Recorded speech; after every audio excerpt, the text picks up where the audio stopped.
Jak zaszyfrować plik w taki sposób, aby potrzebne było hasło do jego otwarcia? Najpierw ściągamy program do archiwizacji plików. Ściągamy wersję 64 lub 32-bitową, w zależności od tego, jaki mamy system. Na końcu filmu pokażę, jak to sprawdzić. Klikamy prawym przyciskiem myszy na plik lub folder, który chcemy zaszyfrować. Najeżdżamy na 7zip i wybieramy Dodaj do archiwum. Program nie narzuca minimalnej długości hasła, ale im jest dłuższe, tym bezpieczniejszy.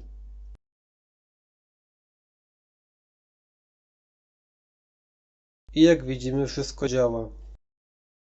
Jeżeli otwieranie lewym przyciskiem myszy nie działa, klikamy prawym przyciskiem myszy, ponownie najeżdżamy na 7zip i otwórz archiwum.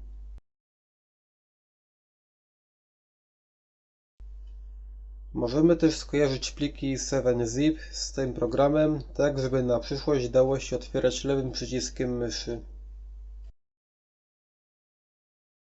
Upewniamy się, że tutaj jest 7zip, klikając dwukrotnie lewym przyciskiem.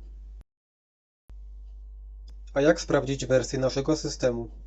Wciskamy na klawiaturze Windows oraz Pause Break, ewentualnie wchodzimy w wyszukiwarkę i wpisujemy system. Sprawdzamy, czy mamy 64-bitowy czy 32-bitowy. To by było na tyle. Zapraszam do komentowania i oceniania. Pozdrawiam.